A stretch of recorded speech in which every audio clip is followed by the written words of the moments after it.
বৌদ্ধদেৱে কৈছিলে কোনেও তোমাক সহায় কৰিব নোৱাৰে, নিজেই নিজৰ সহায় লোৱা। তেখেতৰ এই মহৎ বাণীৰে আজি আমি পাঠটি আৰম্ভ কৰিম। আমি যোৱাটো ভিডিঅ'ত আমি কালিৰ সম্পৰ্কে আলোচনা কৰিছিলোঁ। আজি আমি পৰিসীমা সম্পৰ্কে আলোচনা কৰিম। আমাৰ পাঠ্যপুথিখনত থকা পৰিসীমাৰ কাৰণে পাঠ্যপুথি থকা 38 নম্বৰ পেজত এখন আমাৰ বিদ্যালয়ৰ ফুলনি বাগিচাখনৰ জোখ উলিয়াই থোৱা আছে। ছাত্ৰ ছাত্ৰীসকল, এইখন এখন বিদ্যালয়ৰ ফুলনি বাগিচাখনত প্ৰধান শিক্ষকে ৫ম শ্ৰেণীৰ ছাত্ৰ ছাত্ৰীক লৈ পেলাই তেওঁলোকে কি কৰিছিলে, বাগিচাৰ এটা মূৰৰ পৰা আৰম্ভ কৰি গোটেই বাগিচাখনৰ চাৰিওটা দিশ সামৰি জুখি পেলাই মুঠ দৈৰ্ঘ্য উলিয়াইছিলে। আৰু মুঠ দৈৰ্ঘ্য ওলাইছিলে 20 মিটাৰ যোগ 30 মিটাৰ যোগ 20 মিটাৰ যোগ 30 মিটাৰ। অৰ্থাৎ এই বাগিচাখনৰ মুঠ চাৰিসীমাৰ দৈৰ্ঘ্য আছিলে 50, 80 আৰু 20, 100 মিটাৰ। অৰ্থাৎ এই বাগিচাখনৰ মুঠ দৈৰ্ঘ্য হ'ল 100 মিটাৰ। আৰু ঘোষণা কৰিছিলে যে 100 মিটাৰ হ'ল এই বাগিচাখনৰ পৰিসীমা। অৰ্থাৎ পৰিসীমা হ'ল এটা আকৃতিটোৰ চাৰিসীমাৰ বা আকৃতিটোৰ যিমান চাৰিওদিশ আগুৰি থকা মুঠ বাহুৰ দৈৰ্ঘ্য, এই গোটেইখিনি যোগ কৰিলে কি হ'ব, সেই আকৃতিৰ বা ক্ষেত্ৰখনৰ পৰিসীমা বুলি কোৱা হয়। আমি জ্যামিতিক যিকোনো আকৃতিৰে পৰিসীমা উলিয়াব পাৰোঁ তাৰ মুঠ বাহুৰ দূৰত্বৰ দৈৰ্ঘ্য যোগ কৰি। যেনেকৈ কাষৰ পৃষ্ঠাত দিয়া আছে এটা আকৃতি, এনেকুৱা টি নিচিনা আকৃতি। সেই আকৃতিটো যদি আমি মুঠ দৈৰ্ঘ্য উলিয়াওঁ, প্ৰথমতে আমি তলৰ পৰা যদি আৰম্ভ কৰোঁ 2 চেণ্টিমিটাৰ, 4 চেণ্টিমিটাৰ, 2 চেণ্টিমিটাৰ, 5 চেণ্টিমিটাৰ, আকৌ 6 চেণ্টিমিটাৰ, 5 চেণ্টিমিটাৰ, 2 চেণ্টিমিটাৰ, 4 চেণ্টিমিটাৰ। মুঠ ইয়াত হ'বগৈ 2 যোগ 4 যোগ 2 যোগ 5 যোগ 6 যোগ 5 যোগ 2 যোগ 4। অৰ্থাৎ মুঠ হ'বগৈ 2 4 6, 6 2 8, 8 5 13, 13 6 19, 19 5 24, 24 2 26, 26 4 30। অৰ্থাৎ ইয়াৰ মুঠ পৰিসীমা হ'ব 30 চেণ্টিমিটাৰ। অৰ্থাৎ আমি যিকোনো আকৃতিৰে পৰিসীমা কেনেকৈ উলিয়াম, সেই আকৃতিটোৰ আগুৰি থকা যিমানবোৰ মুঠ বাহু আছে, সেই বাহুৰ মুঠ দূৰত্ব কিমানখিনি মুঠ দূৰত্ব হ'ব বা কিমানখিনি দৈৰ্ঘ্য আছে, সেই সম্পূৰ্ণখিনি যোগ কৰিলে যোগফলেই হ'ব সেই আকৃতিটোৰ পৰিসীমা। এতিয়া আমি পৰিসীমা চাম। পৰিসীমা বুলি যেতিয়া কোৱা হয়, পৰিসীমাত নানান ধৰণৰ আকৃতি আছে। আমাৰ বিশেষকৈ জ্যামিতিক আকৃতিৰ পৰিসীমা হ'ল, যদি আমি ইয়াত চাওঁ, আমাৰ পাঠ্যপুথিত থকা পৰিসীমাকেইটাৰ বিষয়ে যদি আমি চাবলৈ যাওঁ, প্ৰথমতে পাম ত্ৰিভুজ, তাৰপিছত পাম চতুৰ্ভুজ, তাৰপিছতে চতুৰ্ভুজত আমি আয়ত হিচাপেও ধৰিব পাৰোঁ, কাষতে পাম বৰ্গ। আমি যোৱাটো পাঠৰ আলোচনাত পঢ়িছিলোঁ বৰ্গ কাক বুলি কোৱা হয়, কাক বোলা হয় বৰ্গ। তো আমি আজি সেই বিষয়ে নাযাওঁ। আজি আমি মাত্ৰ চাম যে এহেঁতৰ পৰিসীমা, কিদৰে পৰিসীমা নিৰ্ণয় কৰা হয়। প্ৰথমতে আহিম ত্ৰিভুজৰ পৰিসীমা।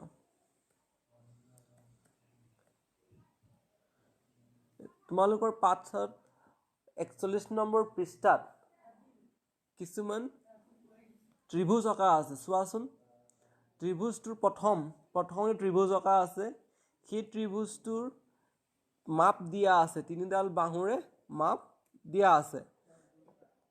এতেকে আমি তাৰ পৰিসীমা উলিয়াবলৈ কি কৰিব লাগিব? তিনিটা বাহুৰ দৈৰ্ঘ্য যোগ কৰিব লাগিব। প্ৰথম বাহুটো হ'ল 4 চেণ্টিমিটাৰ,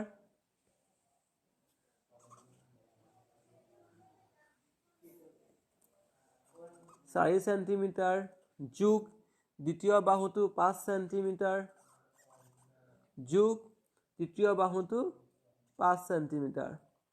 অৰ্থাৎ ইয়াৰ পৰিসীমা হ'ব 5 × 5 = 10, 10 × 4 = 14 চেণ্টিমিটাৰ।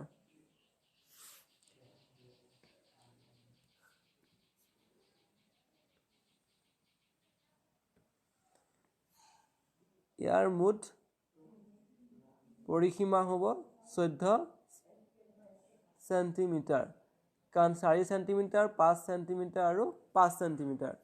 ইয়াৰ হ'ব 14 চেণ্টিমিটাৰ।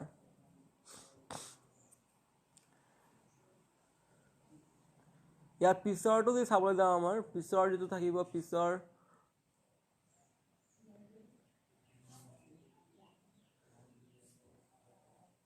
যোনটো দিয়া আছে সেইটো হ'ব 5 চেণ্টিমিটাৰ, 5 চেণ্টিমিটাৰ, 3 চেণ্টিমিটাৰ, 4 চেণ্টিমিটাৰ। অৰ্থাৎ ইয়াত যোগ কৰিলে পাম 5 যোগ 4 যোগ 3। অৰ্থাৎ ইয়াৰ মুঠ হ'ব 5 × 4 = 9, 9 × 3 = 12 চেণ্টিমিটাৰ। ইয়াৰ পৰিসীমা হ'ব 12 চেণ্টিমিটাৰ। ঠিক তেনেকৈ পিছৰ যদি চাওঁ, পিছৰটো কি আছে? 5 যোগ 5 যোগ 5। অৰ্থাৎ ইয়াৰ কিমান হ'ব? মুঠ যোগ কৰিলে 5 × 5 = 10, 10 × 5 = 15 চেণ্টিমিটাৰ। ইয়াৰ পৰিসীমা হ'ব 15 চেণ্টিমিটাৰ। অৰ্থাৎ আমি গম পালোঁ যে ত্ৰিভুজ এটাৰ যদি পৰিসীমা উলিয়াব লাগে, তেতিয়াহে তাত ত্ৰিভুজটো আগুৰি থকা তিনিডাল বাহুৰ মুঠ দৈৰ্ঘ্য যোগ কৰিলে আমি তাৰ পৰিসীমা নিৰ্ণয় কৰিব পাৰিম। এতিয়া ইয়াৰ পৰা আমি কি গম পালোঁ? যোনখিনি ত্ৰিভুজৰ তিনিডাল বাহু সমান হ'ব, তাৰ কাৰণে কি কৰিব পৰা যায়? মুঠ এডাল বাহুৰ মুঠ দূৰত্ব বা দৈৰ্ঘ্য পূৰণ কৰিলে হ'ল তিনিটাই। কাৰণ কি কাৰণে সমবাহু ত্ৰিভুজ বা যোনটো বাহু তিনিডাল সমান, অৰ্থাৎ তিনিডালৰ দৈৰ্ঘ্য সমান হ'ব, গতিকে এডাল বাহুৰ লগত 3 পূৰণ কৰিলে আমাৰ সেই মুঠ বাহুটোৰ পৰিসীমা ওলাই যাব। এইটো সহজতে উলিয়াব পৰা যায়। এইটো এক ধৰণৰ সূত্ৰই হয় যে সমবাহু ত্ৰিভুজৰ, তোমালোকৰ পৃষ্ঠাত দিয়া আছে, সমবাহু ত্ৰিভুজৰ পৰিসীমা হ'ল 3 পূৰণ এটা বাহুৰ দৈৰ্ঘ্য। যিহেতু সমবাহু ত্ৰিভুজৰ প্ৰতিডাল বাহুৰ দৈৰ্ঘ্য সমান, গতিকে এডাল বাহুৰ লগতে, এইটো এটা সমবাহু ত্ৰিভুজ, গতিকে এডাল বাহুৰ লগত 3 এটা পূৰণ কৰি দিলে সেই সমবাহু ত্ৰিভুজটোৰ পৰিসীমা আমি নিৰ্ণয় কৰিব পাৰিম। বাকীবোৰ ত্ৰিভুজৰ কাৰণে আমি কিন্তু প্ৰত্যেকডাল বাহুৰে দৈৰ্ঘ্য হিচাপ কৰিব লাগিব আৰু যোগ কৰিব লাগিব। এতিয়া আমি আহোঁ জ্যামিতিক আকাৰৰ পিছৰ আকাৰটোলৈ। পিছৰ আকাৰটো বুলিলে কি ক'ম? তোমালোকৰ কিতাপত থকা 42 নম্বৰ পেজটো চোৱাচোন। 42 নম্বৰ পেজত আমাৰ কেইটামান বেলেগ বেলেগ আকৃতি দিয়া আছে। এইকেইটা আকৃতি চতুৰ্ভুজ আকৃতি হয়। এটা ৰম্বাছৰ দৰে, এটা ট্ৰেপেজিয়ামৰ নিচিনা, এটা আয়তৰ নিচিনা। গতিকে আমি সেইকেইটা বেলেগ বেলেগ চতুৰ্ভুজৰ পৰিসীমা উলিয়াব পাৰিম। তেনেধৰণে প্ৰথমটো চিত্ৰটো যদি চাওঁ, আমি প্ৰথম চিত্ৰটোত কি দিয়া আছে? এইটো চিত্ৰ 1 কি আছে? এডাল বাহুৰ দৈৰ্ঘ্য 5 চেণ্টিমিটাৰ, এডাল বাহুৰ 3 চেণ্টিমিটাৰ, এডাল 4 চেণ্টিমিটাৰ, এডাল 7 চেণ্টিমিটাৰ। অৰ্থাৎ এটা আমি যোগ কৰি দিওঁ, 5 যোগ 3 যোগ 4 যোগ 7। ইয়াৰ পৰিসীমা হ'বগৈ 5 × 3 = 8, 8 × 4 = 12, 12 × 7 = 19 চেণ্টিমিটাৰ। অৰ্থাৎ ইয়াৰ পৰিসীমা হ'ব 19 সেণ্টিমিটাৰ। ঠিক একেদৰে পিছৰ চিত্ৰটো 2 নম্বৰ চিত্ৰ দিয়া আছে, তাৰ এডাল বাহু 5 সেণ্টিমিটাৰ, এডাল 4 সেণ্টিমিটাৰ, এডাল 5 সেণ্টিমিটাৰ, এডাল 4 সেণ্টিমিটাৰ। ইয়াৰ কি হ'ব, চিত্ৰ নম্বৰ 2 কাৰণে যদি আমি চাওঁ এতিয়া কি হ'ব, 5 যোগ 4 যোগ 5 যোগ 4, মুঠতে হ'বগৈ 5 4 9, 9 5 9 4 5 4 9, 9 5 14, 14 4 18 সেণ্টিমিটাৰ। ইয়াৰ মুঠ পৰিসীমা হ'ব 18 সেণ্টিমিটাৰ। ঠিক একেদৰে তুমি চেষ্টা কৰিবা চিত্ৰ নম্বৰ 3টোৰ পৰিসীমা উলিয়াবলৈ। 3টোৰ পৰিসীমাৰ কাৰণে একেই, 4ডাল 2ডাল বাহু আছে, বাহুৰ মুঠ দৈৰ্ঘ্য আমি যোগ কৰিলে এই 3 নম্বৰ চিত্ৰটোৰ পৰিসীমা পাম। এইটো তোমালোকে নিজেই কৰিবা আৰু ডাঙৰ হতুৱাই এবাৰ পৰীক্ষা কৰাই ল'বা। তাৰ পিছত চোৱা, আমাৰ এটা আয়ত আঁকা আছে, এটা আয়ত আঁকি দিছে আৰু আয়তটোৰ পৰিসীমা উলিয়াব দিছে। আয়ত বুলি ক'লে আমি কি বুজো, যোনটো চতুৰ্ভুজৰ বা যি চতুৰ্ভুজৰ পৰস্পৰ বাহু সমান দৈৰ্ঘ্যৰ হয়, পৰস্পৰ বিপৰীত বাহু, সেইবোৰক আমি আয়ত বুলি কওঁ সাধাৰণতে। তেতিয়াহ'লে কি হয়, আয়তৰ যদি এডাল বাহু আৰু ইয়াৰ পৰস্পৰ বিপৰীত বাহু এডাল সমান, ঠিক একেদৰে এডাল বাহু ইয়াৰ পৰস্পৰ বিপৰীত বাহু ইয়াৰ সমান। গতিকে আমাৰ এইটো চিত্ৰত আয়তটোৰ কি দিয়া আছে, এডাল 3 সেণ্টিমিটাৰ, তাৰ বিপৰীত বাহুডাল 3 সেণ্টিমিটাৰ, এডাল 5 সেণ্টিমিটাৰ, তাৰ বিপৰীত বাহুডালো 5 সেণ্টিমিটাৰ।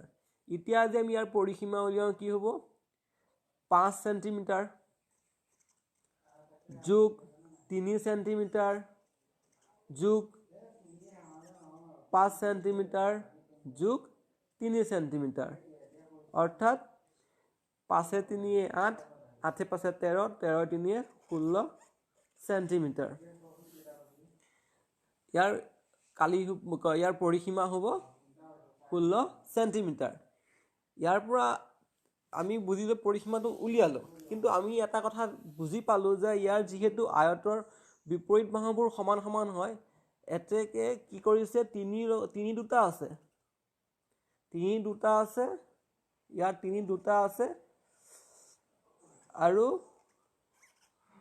5 সেণ্টিমিটাৰ 5 বাহু দুডাল আছে।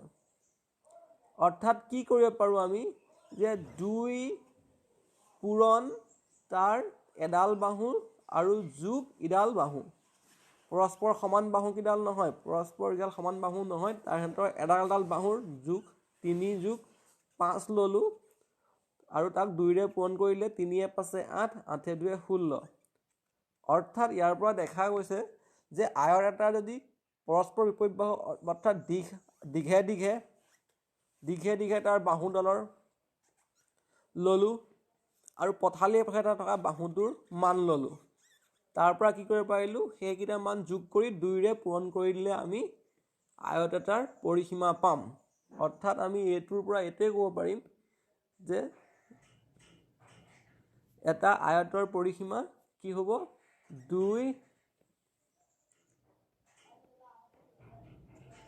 2 পূৰণ যোগ প্ৰস্থ। অৰ্থাৎ এটা আয়তৰ পৰিসীমা হ'ব 2 পূৰণ সেই আয়তটোৰ দিশ যোগ প্ৰস্থ। এই আয়তটোৰ দেখিলোঁ আমি যে 3 হ'ল, তাৰ 3 আৰু 3 তাৰ দীঘে ধৰিলোঁ, প্ৰস্থ আছিলে 5 সেণ্টিমিটাৰ 5 সেণ্টিমিটাৰ, অৰ্থাৎ দিশ যিহেতু আছিলে 3 যোগ 5 পূৰণ 2, সৰলৰ নিয়ম অনুসৰি প্ৰথমতে যোগ কৰিম, ব্ৰেকেটৰ ভিতৰত থকা সৰলৰ নিয়ম যে প্ৰথমতে যিটো ব্ৰেকেটত থাকে সেইটো প্ৰথমে কৰিব লাগে। যোগ কৰিলে কিমান হ'ব, 8 আৰু 2 লগত 8 পূৰণ কৰিলে হ'ব 16। অৰ্থাৎ এইটো আয়তৰ পৰিসীমা হ'ব 16 সেণ্টিমিটাৰ। এতিয়া আমি আহোঁ জ্যামিতিক আকৃতি, যিটো পাঠ্যপুথিত দিয়া আছে, সেইটো হ'ল বৰ্গ।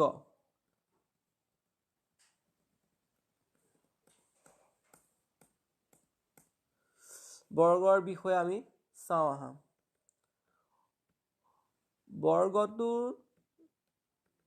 বৰ্গটো কাক কয়? মই যিটো আমাৰ প্ৰথম আছিলে, প্ৰথম ভিডিঅ'ত আমি কৈছিলোঁ বৰ্গ বুলিলে কি বুজো? যোনবোৰ চতুৰ্ভুজৰ চাৰিডাল বাহু সমান হয় আৰু সিহঁতৰ মাজৰ কোণ এক সমকোণ হয়, তাকে আমি বৰ্গ বুলি কওঁ। অৰ্থাৎ বৰ্গৰ নিয়ম, বৰ্গ বুলি ক'বলৈ হ'লে সদায় চতুৰ্ভুজটোৰ চাৰিডাল বাহু সম্পূৰ্ণ সমান হ'ব লাগিব আৰু সিহঁতৰ মাজৰ কোণ এক সমকোণ হ'বই লাগিব, তেতিয়াহে তাক আমি বৰ্গ বুলি কওঁ। আৰু বৰ্গটোৰ পৰিসীমা কি হ'ব তেতিয়াহ'লে? কাৰণ যিহেতু চাৰিডাল বাহু সমান, এটা বৰ্গৰ যিহেতু চাৰিডাল বাহু সমান হয়, গতিকে তাৰ এডাল বাহুৰ যদি মাপ লওঁ, যিদৰে তোমালোকৰ পাঠ্যপুথিত দিয়া আছে, পাঠ্যপুথিত এটা বৰ্গ দিয়া আছে, চোৱাচোন। বৰ্গটোৰ এডাল বাহুৰ দিশ 6 চেণ্টিমিটাৰ, অৰ্থাৎ এডাল বাহুৰ দিশো 6 চেণ্টিমিটাৰ হ'ব, এডালৰ দীঘো 6 চেণ্টিমিটাৰ হ'ব, এডালৰ দীঘো 6 চেণ্টিমিটাৰ হ'ব। আৰু অৰ্থাৎ ইয়াৰ পৰিসীমা কিমান হ'ব?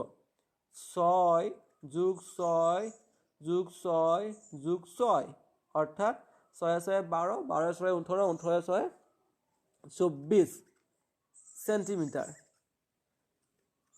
ইয়াৰ মুঠ পৰিসীমা হ'ব 24 চেণ্টিমিটাৰ। কিন্তু আমি দেখিলোঁ 6টা 4, অৰ্থাৎ এডাল বাহুৰ দীঘেই 4 বাৰ যোগ কৰিলে সেই বৰ্গটোৰ পৰিসীমা ওলায়। ইয়াৰ পৰা আমি কি ক'ব পাৰোঁ? এডাল বাহুৰ দীঘ আৰু তাৰ লগত 4 পূৰণ কৰি দিলেই পৰিসীমা পাম আমি এটা বৰ্গৰ।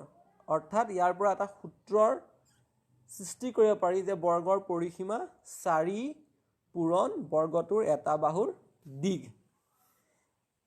তো ইয়াৰ দ্বাৰা আমি বৰ্গ এটাৰ পৰিসীমা উলিয়াব পাৰোঁ। গতিকে আমি আজি দেখিলোঁ যে জ্যামিতিক যিবোৰ আকৃতি পাওঁ, যেনেকৈ ধৰি লোৱা তোমাৰ এটা ত্ৰিভুজ, চতুৰ্ভুজ, এটা আয়ত আৰু শেষত এটা বৰ্গ, এই সকলোৰে আমি পৰিসীমা নিৰ্ণয় কৰিব পাৰোঁ। তাৰ চাৰিডাল, যিকেইডাল বাহু, চাৰিডাল বুলি নহয়, যাৰ যিকেইডাল মতে এটা আকৃতিৰ যিকেইডাল বাহুৰে আগুৰি থাকে, সেই বাহুকেইটাৰ দৈৰ্ঘ্য মুঠ যোগ কৰিলে আমি সেই আকৃতিটোৰ পৰিসীমা পাম। পৰিসীমা হ'ব তাৰ সেই আকৃতিটোৰ যিকেইডাল দৈৰ্ঘ্য বাহুৰ আগুৰি আছে তাৰ মুঠ দৈৰ্ঘ্য। তোমালোকৰ পাঠ্যপুথিৰ একেবাৰে শেষৰ এইটো পাঠৰ শেষৰ এটা পৃষ্ঠা দিয়া আছে। পৃষ্ঠাত এখন পথাৰৰ বিভিন্ন ধৰণৰ খেতি কৰা যি ব্যৱস্থা আছে, তাত বিভিন্ন ধৰণৰ খেতি কৰিছে। আলু খেতি কৰিছে, তাৰপিছতে তোমালোকৰ নহৰু খেতি আছে, আলু খেতি, নহৰু খেতি, মটৰ খেতি, মূলাৰ, বেঙেনা খেতি, ৰবি খেতি, এই সকলোখিনি খেতিৰ যি বেলেগ বেলেগ ধৰণৰ পৰিসীমা বান্ধি দিছে মিটাৰত। তোমালোকে মিলি এইটো ঘৰত হোমৱৰ্ক কৰিবা যে কিদৰে আমি বেলেগ বেলেগ অংশখিনিৰ বেলেগ বেলেগ পৰিসীমা উলিয়াব পাৰোঁ, সেইখিনি কৰিবা আৰু ডাঙৰৰ সহায় ল'বা যদিহে নোৱাৰা। তোমালোকে ঘৰত তোমালোকৰ বিভিন্ন যিবোৰ আকৃতি আছে, ধৰি লোৱা তোমালোকৰ স্কুলীয়া বেগটোৰ পৰিসীমা উলিয়াব পৰা জুখি পেলাই, তোমালোকৰ কোঠালিটোৰ পৰিসীমা উলিয়াব পৰা 4টা, তোমালোকৰ ঘৰৰো উলিয়াব পৰা, ঘৰৰ থকা মজিয়াখনৰ। গতিকে তোমালোকে যি পাৰা সকলো বস্তুৰে 4টা কোণ বা 4টা যিমানখিনি দিশ আগুৰি আছে গোটেইখিনিৰ সীমাখিনি মুঠ দৈৰ্ঘ্য জুখি পেলাই তাৰ তোমালোকে পৰিসীমা নিৰ্ণয় কৰিব পাৰিবা। আজিলৈ আমাৰ পৰিসীমা পাঠৰ ওপৰত আলোচনা ইমানতে সমাপ্ত হ'ল। থেংক ইউ, তোমালোকে চোৱাৰ বাবে ধন্যবাদ।